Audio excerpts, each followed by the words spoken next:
So what some people have done is taken the opportunity to pay someone who has a lot of these toxic sites to create a whole bunch of backlinks to their competitor. That signal gets put through to the algorithm, and now their competitor starts to drop in the search engine results page, and therefore they move up, right?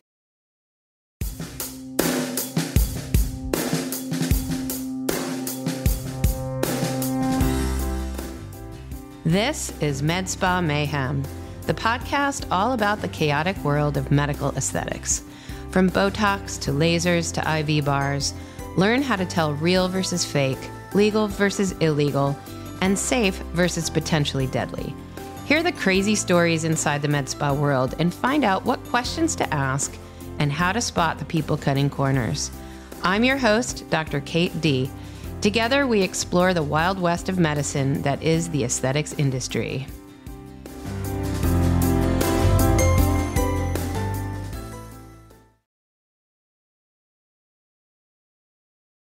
Running a med spa has been quite an education in business and marketing. In today's episode, I'm speaking with Joe Amaral, a marketing and SEO expert, about the legit and not so legit ways med spas go about marketing their services. Would you believe that some places are even committing SEO sabotage on their competitors? Stay with us to learn more about these cutthroat tactics. Hi, this is Dr. Kate D, and I am here today with Joe Amaral. Joe is founder and chief operating officer of Anthem Software, and he is an expert in SEO and SEM, which are search engine optimization and search engine marketing. Joe, thank you so much for coming today to talk about this stuff with me. Thank you, Dr. D. Appreciate it. Yeah, I'm super excited to talk to you. So Joe used to work for a company that I used to use for many, many years, and I've known him for a long time, and he's really quite the expert in his area of expertise. So I really wanted to ask him about some of these things so that you can understand more about how different places, not just med spas, but basically all industries, are using these tools and technology to advertise and market, but also sometimes using some deceptive practices. Can we talk a little bit about Google? Absolutely. Big topic. Big topic, yeah. So do you want to just talk a little bit about how you use Google and maybe define organic search versus paid search? Yeah, I mean, it's interesting because even after, Google's been a stalwart in most people's lives for at least 15 years, still a lot of confusion or misunderstanding of how even the search engines work. It's funny that sometimes I'll talk to people and they're still surprised when they see the top ads there. Sometimes you don't even notice that it says sponsored. So the difference between the two is whether or not you're paying for it. I mean, that's really if you boil it down to it, it's really in the search engine's results page. Sometimes, you might see it called SERP. If you're doing any research yourself, it's SERP, and that stands for search engine results page. That's the main Google page that most people go on when you're looking for something. And that page, has evolved over the years and encompasses a lot of different things. But the main way to tell the difference is at the top of the page, and then usually if you scroll 7, 10, down, you'll see another section that says sponsored. So anyone that says sponsored, regardless of where it appears, those are people who are actually paying for those positions. They do also have the map pack, as they call it, or the Google Maps. And you'll see even in Google Maps now that there are some listings at the very top of them above their name, usually in black, it says sponsored. And what that means is even in the maps, you can pay to promote your listing over other listings. And where organic is that whole crazy algorithm that everyone hears about and how Google tries to decide that what pages should be ranked for what keywords in what markets. And that's obviously a lot more complicated to fight for, but that's mainly the difference is you're being ranked there. The word that most people hear thrown around a lot is the word of authority. What pages are most authoritative on that particular topic related to what someone is searching for. And so that would encompass all of those organic listings. versus the ones that are pretty easy to spot, because Google does make it easy, as I mentioned, to put that word sponsored above whatever listing, whether it's a map or a page or whatever it is. And it's my understanding that Google has an algorithm that it calculates that authority, but then it also keeps changing the algorithm. Is that right? Like, how does that work? Absolutely. There's a number of things that are going on. It's a very, very complex animal. And the last I saw data on it, it's probably worth, the algorithm itself is worth like $5 billion, because they Oh, wow. as an intellectual property piece. It's probably worth $5 billion just in itself. And so there's a lot of things going on. There are things on that Google is always trying to update and try to massage that algorithm to get the best outcomes. But then on the other side of it, that's even outside of Google's control, which is in part why they're always making changes, is that, the results are not static, right? What we're producing and putting out as marketers or business owners is not the same. So every page that you add to your website, every page that you add to another website, if you have a blog on Medium, or if you add a new listing on Yelp or something like that, each one of those represents a new page. And that's going to shake up the algorithm, right? Because it's going to rank for something eventually, if it's done well at all. So that page enters in something new that Google has to take into account. So there's two sides to the equation. A is what we are doing as owners to continue to contribute to the web. And then on Google's side, it's typically to counteract bad actors. That's generally what Google's trying to do, and trying to get closer to what really makes up an authority. Again, it's a complex subject, but if you try to think about it in the human world, we have ways in which we try to determine what or who is an authority on a particular subject, right? And we have lots of great things like, have you gone to school on that particular topic, right? So have you gone to college? Did you get a degree? In what place did you get a degree? Obviously, if you went to a local college versus Harvard Business School, that we're going to look at that a little bit differently. And there's a lot of other types of ways we would look at it, right? If you were a CEO, like I'm a COO of typically small companies, I wouldn't expect that someone would look at me to be as authoritative of a COO of a Fortune 500 company, right? We have the same title, but they have different work experiences. So there's a lot of ways we, in our normal world, look at that, right? So what Google is trying to do is a representation of just that in the digital world. So how do you do that? How do you determine who are the people participating in this vast universe of the web and contributing there? Which ones are the most authoritative? And so their algorithm is really designed for that, because as at the end of the day, what they're trying to do, and where Google succeeded where nobody else did early on and has continued to do so, is to provide the best possible searches for consumers, right? Ultimately, at the end of the day, organic search engine results page is meant for the consumer. And so producing the best results, meaning when I go there and I do a search, what I get back is actually related to what it is I'm looking for and is credible. And the information, once I click on it, is good, right? It solves the problem, answers the question that I had. And so that's really what Google's trying to do. And there's a lot of really complex ways to do it. As you can imagine, it's not human. So you have to try to mimic the types of behaviors or the type of signals that we give each other for that authority. Sure. So do you think Google does a good job of telling the difference between, say, a blog post that I write, because I write all the blog posts on my website, and a blog post that's created by a marketing person who's never been to med school, or even created by AI? Well, the last one first. With AI, it's becoming increasingly difficult as the AI becomes more and more advanced. Even that is very difficult for Google to be able to determine the difference. And at some point, it's going to be impossible. So older version.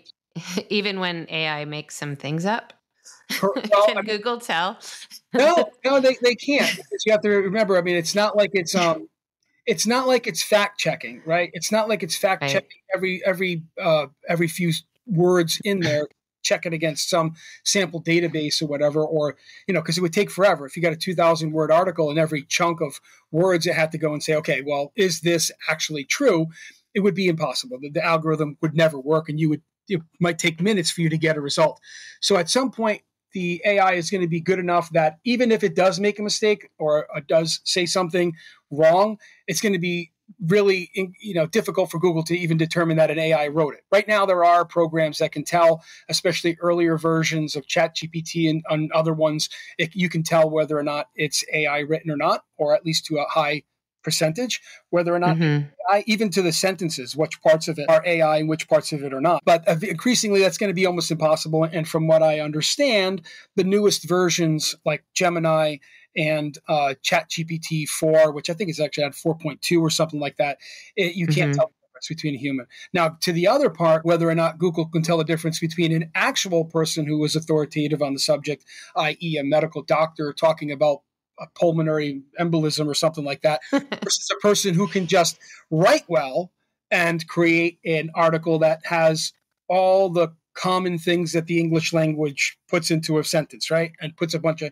sentences together. So that's for telling the difference between a medical doctor who is writing about a particular topic versus a marketing person who is writing about the same topic. It's almost impossible for Google to tell the difference in the sense that they don't know and they don't check who the writer of each one of the articles are. And even if it's named on the page, for example, you say written by whomever, it's really tough to verify whether or not that's credible, because you can say anybody wrote anything.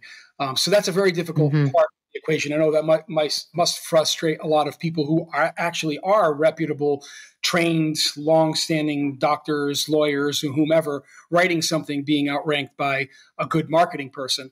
But really, and as long as you're writing it in a way that fits the description of what makes good context or good language, then Google is really not going to tell the difference. And again, going back to something you asked, and I mentioned in relates to AI, the same thing applies. Whether or not it's accurate or not is something very difficult for Google to pick up as well. Yeah, there was a pretty famous case a couple months ago when a lawyer used ChatGPT to come up with precedent cases. And ChatGPT came up with several, I think it was 3 precedent cases that were completely made up. And this lawyer presented these in court, and the judge called him on it. And he's like, where are these cases that you're coming up with? And he was horribly embarrassed, and he had to throw himself on the mercy of the court. Like, I'm really sorry. I didn't realize ChatGPT could make stuff up. That's kind of my big concern in the future, is if you can't tell what's real or not. And if you're Googling things and all these falsehoods come up because AI made stuff up, that kind of is a little bit scary. But anyway. Something I've heard a lot. I'm not an expert in AI, but I do pay attention and listen to podcasts and read stuff on it. And one thing that comes out a lot that I hear is that typically when you ask an AI something, it's going to try to give you an answer. And if it doesn't have the answer, it will try to make it up with the body of knowledge that it has, something resembling what could be a truth. Right. And I get that, and humans do that. But we don't necessarily make up a legal case, D versus Amaral, and a legal decision supporting our argument that actually didn't ever exist. So no, I do think that's kind of the crazy Wild West of the internet. You talked about a lot about organic search. Can you comment about how you use paid ads, but then also in general about how people use paid ads and what can be great about it and what can be maybe not great? Well, we'll start with the good first. So the great thing about it is, if you're a local business, or we're in any kind of business, but I mean, we'll stick to the local business kind of idea, and you're even fairly new in the market, you're not going to be able to rank very well at first, right? There's a lot of other competitors already on, all of the different keywords that you are, unless you have some very, very unique, not known or not very well used product or brand new product that just hit the market. Actually, when you MSculpt, when you first use MSculpt, comes to mind. That's we were able to rank you high for MSculpt as you were one of the first people to get it. But that's not the case for most people and most services that they offer.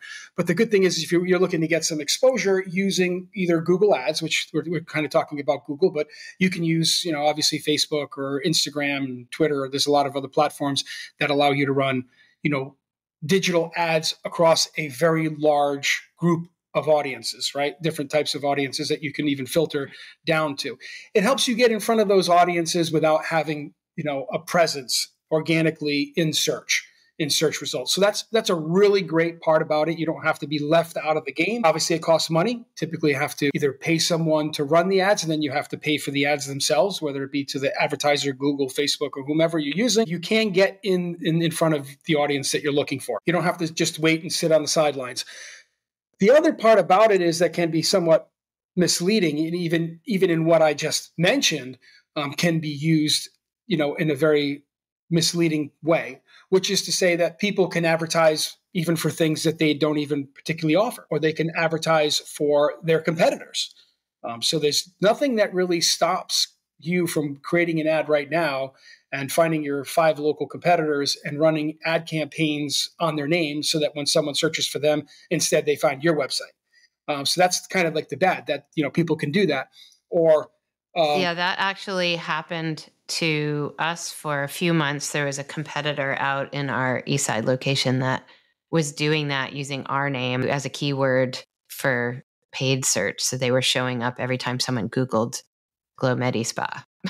Yeah. And there are supposedly ways that you can counter that, but it's, for a small business, it's typically both cost prohibitive, and it's difficult to get an audience with Google to do that. But they do have a program where if you have a trademark, or if you have some copyright written, that you can actually present it to them, and they will prevent other people without your permission using those trademark names. Yeah. I mean, luckily I trademarked my business a long time ago. And so we were actually able to do that. I think Stephen Moritz, who was on the podcast a few weeks ago, mentioned something very similar with Cool Sculpting and another company using a Chinese knockoff of Cool Sculpting, advertising Cool Sculpting. I think that's actually pretty common.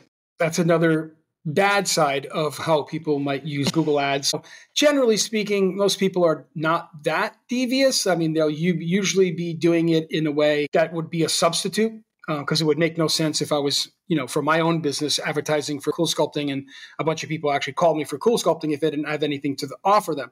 But usually what they're doing is they're trying to build on a brand name. And there are obviously lots of them out in the marketplace in the aesthetics world. It happens in plastic surgery too. People will advertise for liposuction, and they'll actually be providing a non-surgical type of liposuction, Cool Sculpting, and a lot of other things. So they'll use the terms that are very familiar with consumers and try to use that basically against them to try to get them to use something else. Now, in some cases, it may not be that big of a deal. If I go to the store and I buy aspirin, it's not very much different than if I buy the generic acetaminophen, right? There's not a ton of difference in some worlds. If you go buy a branded milk, or you buy local supermarkets branded milk, right? The non-brand milk. There's a lot of times. Yeah, well, milk is milk. I will say though, the aspirin is not the same as acetaminophen. So just for our audience members at home, those are very different. And aspirin does make you bleed more, and acetaminophen, which is Tylenol, doesn't. So anyway, just needed to there you go. I mean, that's check in on the medical side. That's my only perspective as a consumer, is that sometimes where these things at the margin don't really matter, they're right. They're both similar. So maybe that's not the best example. So I think I would argue that it's not crazy to offer like a cheaper alternative and capture someone's attention. Like, hey, I got this other thing that's cheaper if it's just as good. I think the cautionary tale for consumers is that it may not be, that it may be different, or it might be not as good. And so you can't necessarily trust that substitute is going to be just as good or better than the thing you were looking for in the first place. Which is my point. They're using the name to try to get you in. And the second part of what I was going to say is that there are many situations where they're not the same. They're totally different one from another. They might, and of course, the newer version of whatever they're selling for a cool sculpting alternative or a Botox alternative. Obviously, it doesn't have the same history as that other brand, doesn't have the same Sure. of the millions of people who have used it, who have already come out with good results. And there are stories about it. There are everything, reviews, pictures, everything else. And something that's new to the market that might be cheaper doesn't have that body of evidence that would show that it's going to be the same as the other. But again, I mean, Sure. it's in a situation where if all you have is a hammer, then everything looks like a nail. So what they have is they may not be able to afford the cool sculpting machine or may not have access to a cool sculpting machine. And so really what they're doing is I was able to buy this other thing that is, a quarter of the cost. And so I'm going to say it operates the same because not because it does, but because that's what I have. Sure. I'm kind of curious, since you are a purveyor of all things SEO and SEM. Do you ever click on Google Ads? No. And I know you and I have had this conversation. I don't. I just fundamentally, I think there are some people that all they do is click on ads. I've been on many, many meetings over the years with clients, and we share screens sometimes, and I'll see them go right to the search engine and type something in, and then click on the very first thing at the top of the page, which is an ad. It's just like they do it subconsciously. And I always think to myself when I see someone do that, like, what makes them do? What's the psychology behind that? Because I think I know that that's paid to be there now. Unless, and I actually don't. I spend so little time on it that I really don't put in the kind of effort. But the reality is if it was something that I immediately was able to identify.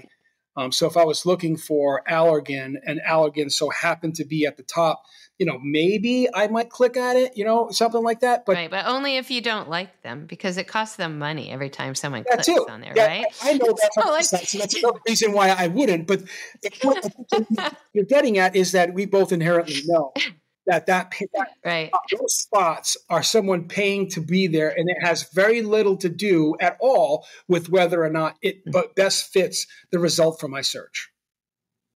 Yeah. The example, just from a recent incident in my life, I had the craziest thing happen where my son was backing into the garage right when I got home, and my car automatically triggered the garage door.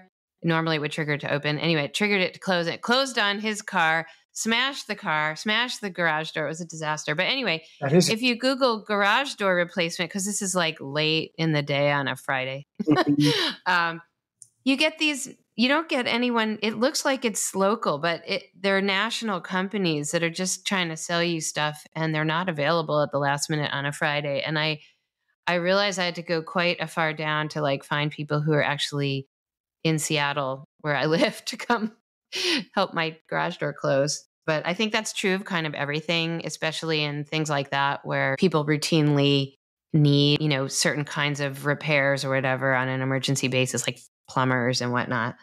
I know we've really strayed far from aesthetic medicine, but that's okay. That's all. I think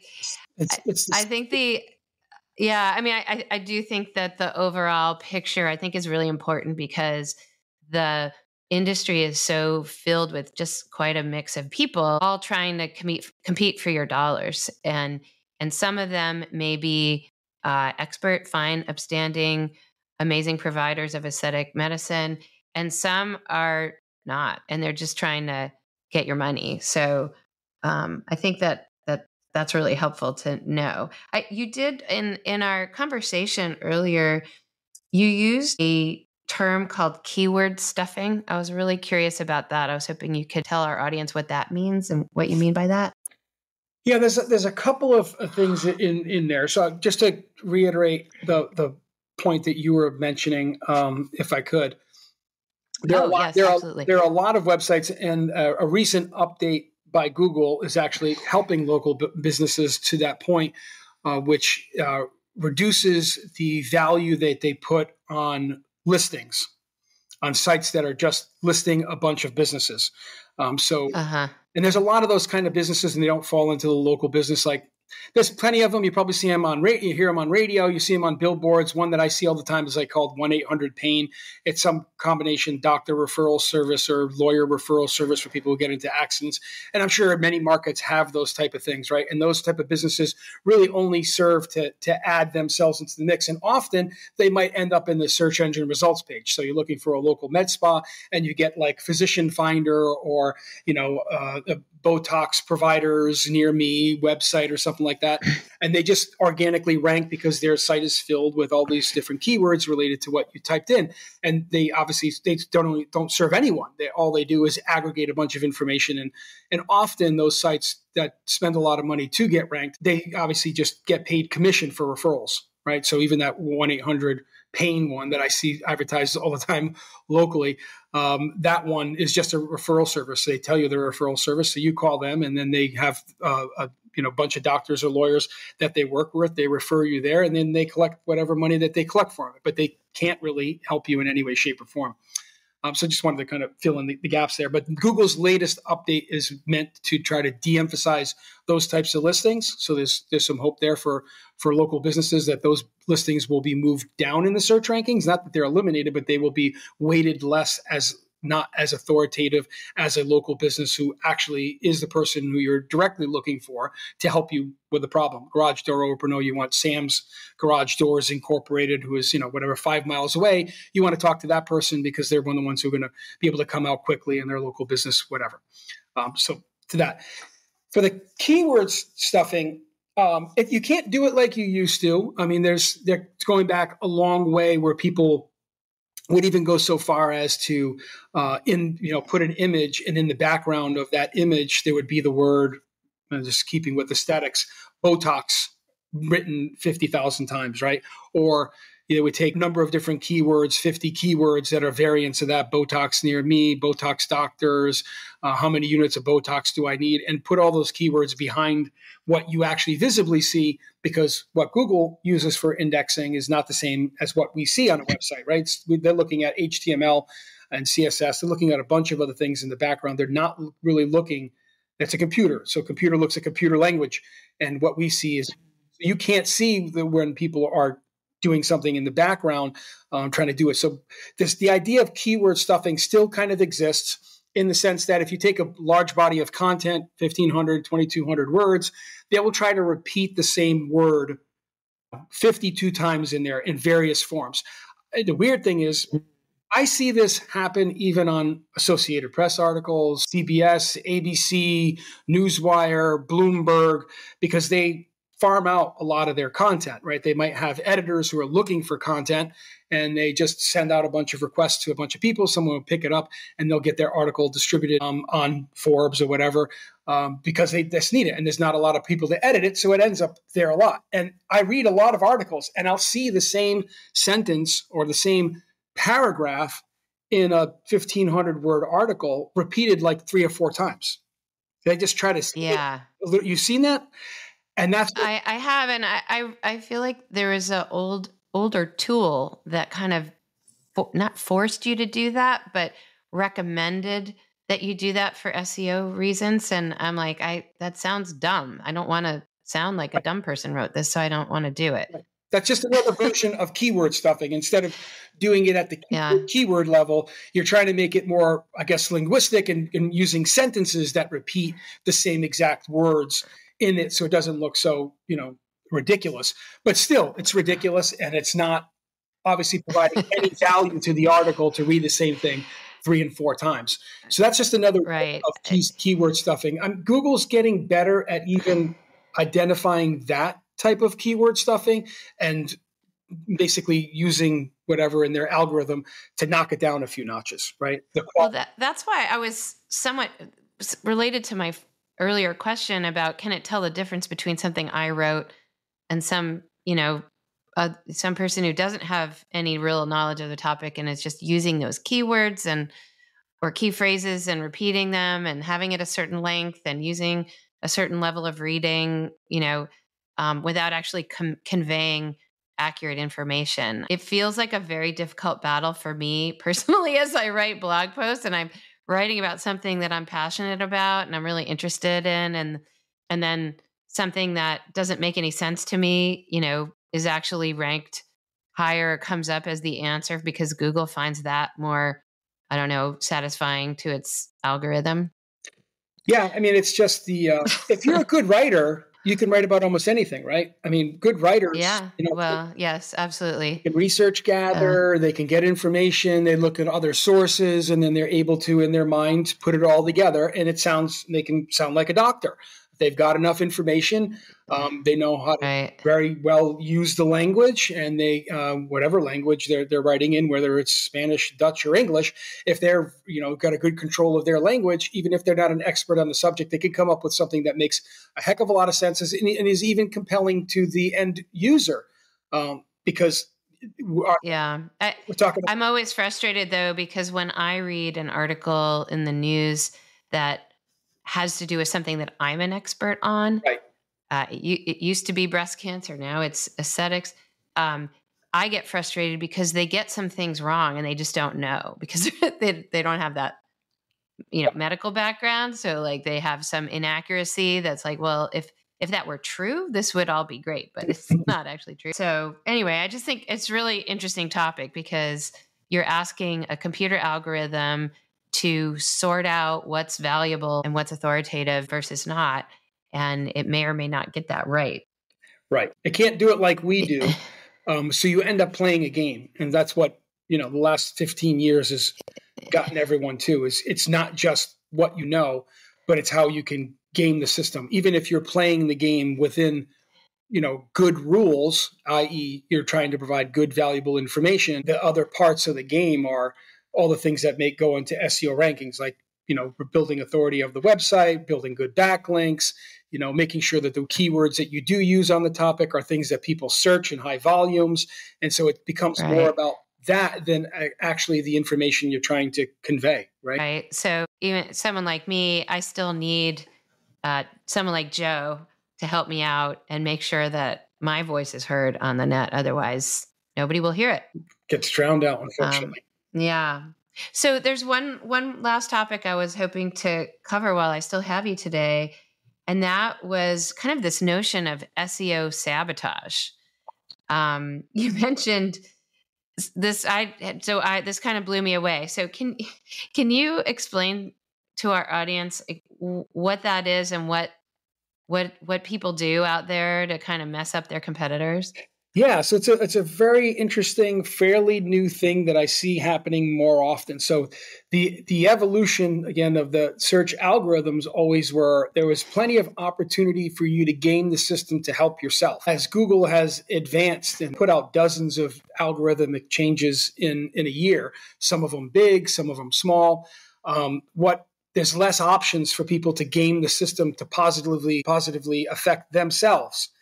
Because a lot of the things have already been taken into account. It's much more complex and expensive to do things, outside of the norm to get yourself ranked. So what I've seen as a new thing is to try to sabotage your competitor. And I don't know that, many people would even think that that's possible. It's like they can't access my website. How are they going to negatively impact me? How do they can't go to Google and have the pages on my website removed from search rankings? I mean, that's not possible. So how do they do it? So one of the ways that I've seen, which has happened probably to about 5 different customers just in this new year that I've seen. And one customer has, I don't know, I just did another cleanup for them the other day. They're probably up to 280 bad backlinks. So obviously backlinks are good. A backlink is where another website has a link in the content somewhere that links back to your page. So in the example I gave before, if I wrote an article on how to use AI to speed up your search engine, your SEO keyword research or something like that, and it was published on some site, they at the bottom of it might put my name and the name of my company, Anthem Software. And if you clicked on the words Anthem Software, it would link back to our website, Anthem Software. That's a backlink. Now, what people are using that in a negative way is so backlinks from good, reputable sites help your website rank, and backlinks from bad websites, known bad websites, link farm type websites, websites that are not, have served no purpose to Google except for the fact that people use them to generate bad backlinks or backlinks in general. But they've been identified by Google as a known source of bad, toxic links, right? So the page doesn't itself, it doesn't end up in search results, but they might use it as a way to make money, really, basically to dupe honest people who are looking to get backlinks into paying them to put links on their website. That's where they make their money, right? So you can do it that way. But they also know that what they provide, they know, you don't know, that what they're providing, the links that they're providing are actually considered toxic. They're just total spam. So if you have a lot of spam backlinks pointed to the website, that's going to negatively affect you, right? So, whatever, xyz.aestheticsinfo.com or whatever is probably a toxic link, right? It's a garbage website that serves no purpose on the web at all. And if you get a link from that, that's going to be negative. And if I get a link from Forbes, that's going to be incredibly positive. And so you take all of that into account. Google will take all of those things into account into determining how authoritative your website is. I mean, it's one of many things. Backlinks are an important part, but one of many things that go into your search engine rankings. And so what some people have done is taken the opportunity to pay someone who has a lot of these toxic sites to create a whole bunch of backlinks to their competitor. That signal gets put through to the algorithm, and now their competitor starts to drop in the search engine results page, and therefore they move up. Right. So if you're number 2, Dr. D, and I'm number 3, and I blast you with 70 backlinks in the next week for, M-Sculpt Seattle, I could probably move up on top of you in the search rankings. We can flip spots. I'll be number 2 and you'll be number 3 or 4. Move you down. It could be even further depending on the competitiveness of the keyword. But that's a way to that they've been very maliciously trying to, instead of bringing themselves up, knock other people back down. Wow. So to me, that was really mind blowing. It's kind of like a negative review campaign or getting all, people to launch negative reviews against your competitor. I think that's equally nasty, but this is sort of invisible and something that you might not even notice as a business or somebody who has a website and your rankings are going down a little. You may not even know that there are these toxic backlinks connected to your site.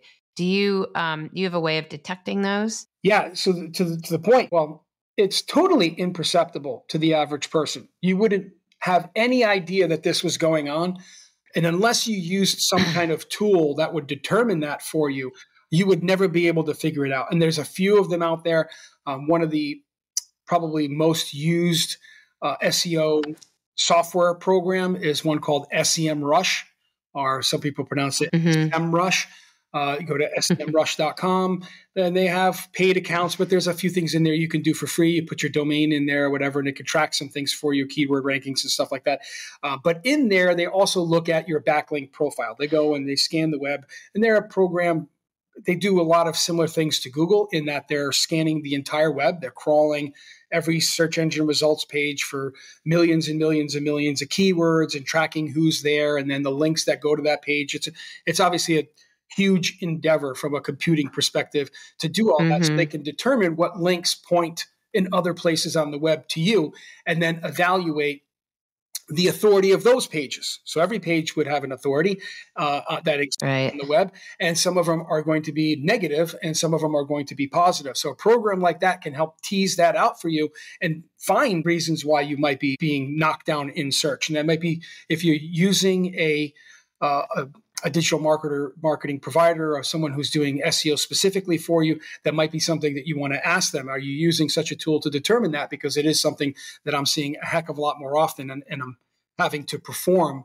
The good news is there is a way, if once you find them, I mean, obviously the biggest hurdle is it's imperceptible to the average person that it even exists. But once you find them, there is a simple way to actually get them reduced. Obviously, you could contact every site owner, which is an impossibility, and get them to remove it. But Google provides you a cool tool. It's called a disavow. That's basically just a way for you to upload a list of websites that are pointing to you and just tell them, I know you see these domains point to them, but I disavow them. I don't want them. I didn't want them. I didn't make them. So do not use these when you're considering where to place my website. And that usually happens pretty quickly. They'll index it, put it in the system. And usually within 10 to 14 days, you should see a correction if they're negatively affecting you. Gotcha. Well, the reason, Joe, I wanted to have you on today to talk about these things, and that, especially that crazy sabotage thing, is just that I think the aesthetics industry, and you and I have both seen it grow just exponentially over the last 10 years, is that there's so much competition in this space that people are in there doing the craziest stuff. All this stuff is going on all the time. And so when you're looking at your search results, you have to be discerning and really evaluate wherever you're going to make sure that they're real, they're medically sound, they have, smart, trustworthy people there. Hopefully they have great reviews. Hopefully they are, somewhere you can trust. And I think that can be very difficult. And I think that knowing that these techniques exist out there is just one more tool in our ability to suss out who to go to and who to trust, because that's really been my focus here in Medspa Mayhem and trying to educate people on how crazy the world is out there. Yeah, so sure. There's a lot of, obviously when you're dealing with aesthetic procedures, this is not, like just getting a haircut. What's the worst thing that can happen if you go and get a haircut? It turns out bad and you wear a hat or something like that, right? Or you can go get someone to cut it a little bit differently. But obviously there are some very severe, as you can attest to in spades, there's some severe negative consequences. And so doing your homework and not taking what you see at face value is obviously really consumer. Absolutely. And I mean, it just over the last couple of days in the news, there have been headlines every day about people in the hospital right now from getting fake Botox, or what's thought to be fake Botox. In 9 different states, 16 different people have been affected by botulism from this stuff. Oh my God. So I know, it's insane. And for my audience at home, I am planning on doing an episode all about that. So that will be coming pretty soon. But meanwhile, thank you so much, Joe, for coming on and explaining this stuff to me and to our listeners. I really appreciate your being here. It's been a pleasure. Thank you very much. If you have a question or a crazy story of your own that you'd like to hear on Medspa Mayhem, contact us through our website, medspamayhem.com. or check out our contact info in the show notes. If you learned something and like what we're doing, please tell your friends and give us a 5-star rating in your podcast app. And read the book. Medspa Mayhem is coming out on June 11th, 2024. Pre-order now on Amazon. You can find the link to pre-order and a link to our website in the show notes. Thanks for listening. I hope this conversation has helped illuminate just how sneaky the med spa industry can be, and how some places are literally sabotaging others to get you in their doors. Meanwhile, fake Botox or Photox headlines have been in the news for the last 2 weeks, and 19 people in 9 different states have fallen victim to botulism. I'm actively working on it, and we'll be back with more on that topic ASAP.